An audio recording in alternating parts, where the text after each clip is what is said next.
Assalamualaikum warahmatullahi wabarakatuh. Perkenalkan nama saya Yolanda Putri Aprilia.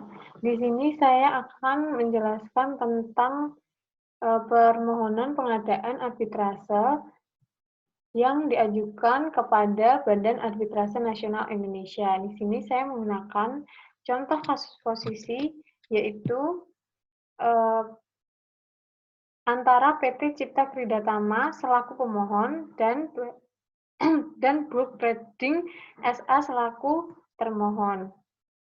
Nah, di sini kasus posisinya bahwa pemohon telah sepakat membuat perjanjian dengan termohon untuk kegiatan penambangan batu bara yang dituangkan dalam kontrak pekerjaan penambangan batu bara nomor 01 CKBT garing Kontam garing 12/2016 tertanggal 20 Februari 2017.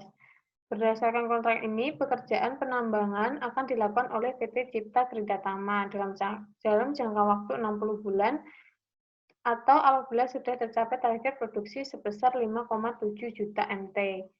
Adapun pekerjaan yang wajib dilakukan oleh PT Cipta Kridatama dibagi dalam dua tahap, yaitu masa praproduksi dilaksanakan pada 3 bulan pertama, lalu melakukan persiapan produksi, dan masa produksi dimulai setelah lewatnya masa praproduksi dimulai sejak Juni 2007 untuk jangka waktu 57 bulan.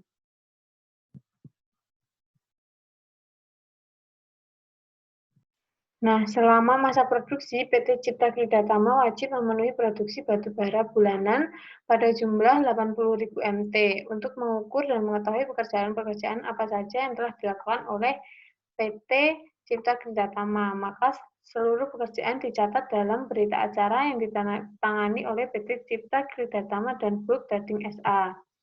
Nah, akan tetapi dalam pelaksanaannya, Book Trading SA ini hanya melakukan pembayaran atas 3 invoice. Pertama, yang PT Cipta Kridatama terbitkan dalam nilai total sebesar 955.704 USD dan selebihnya tidak dibayarkan. Nah, untuk menyelesaikan permasalahan hukum yang terjadi, PT Cipta Kridatama mengajukan permohonan arbitrase terhadap Brook Trading SA melalui Badan Arbitrase Nasional Indonesia atau BANI. Nah, di sini ini sudah terlihat permohonan pengadaan arbitrase. Yang pertama, ini ada nama lengkap dan tempat tinggal. Nah, nama dan tempat tinggal ini adalah nama dari pemohon dan termohon.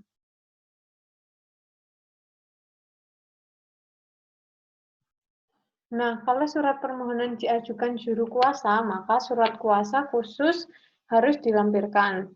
Nah, di sini dalam kasus posisi ini, pemohon itu adalah PT Cipta Kridatama, dan termohon itu adalah Book Trading SA. Yang kedua adalah dasar pemohonan. Di sini dasar pemohonannya adalah bahwa Book Trading SA telah melakukan prestasi karena Book Trading SA telah melalaikan kewajibannya untuk membayar berdasarkan kontrak dan hal itu telah tercantum dalam pasal 1243 Kitab Undang-Undang Hukum Perdata. Nah, yang poin ketiga itu adalah uraian singkat tentang perkara yang jadi sengketa atau yang menjadi sengketa dan apa yang dituntut. Jadi di sini kita harus menjelaskan uraian singkat perkara yang menjadi sengketa dari kedua belah pihak dan apa saja tuntutan-tuntutan dari si pemohon.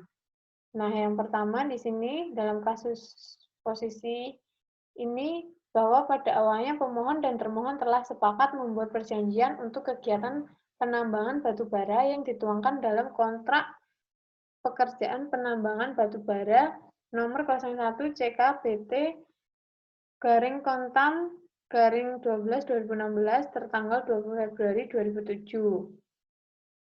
Mengetahui pekerjaan-pekerjaan untuk mengukur dan mengetahui pekerjaan-pekerjaan apa saja yang telah dilakukan oleh pemohon, maka seluruh pekerjaan dicatat dalam berita acara yang ditandatangani oleh pemohon dan termohon. Akan tetapi dalam pelaksanaannya, termohon hanya melakukan pembayaran atas 3 invoice saja, yaitu yang pertama yang pemohon terbitkan dengan nilai total sebesar 955,704 USD dan selebihnya tidak dibayarkan. Maka dari itu, pemohon memutuskan untuk menyelesaikan permasalahan hukum yang terjadi dengan cara mengajukan permohonan arbitrase terhadap termohon melalui Badan Arbitrase Nasional Indonesia atau BANI, dengan mendalilkan bahwa termohon telah melalaikan kewajibannya untuk membayar berdasarkan kontrak. Dari permasalahan di atas, pemohon meminta agar Badan Arbitrase Nasional Indonesia atau BANI memberikan putusan yang berisi meminta termohon membayarkan sisa kewajiban yang harus dibayarkan sesuai dengan isi kontrak pekerjaan penambangan batu bara tersebut. Nah, seperti itu.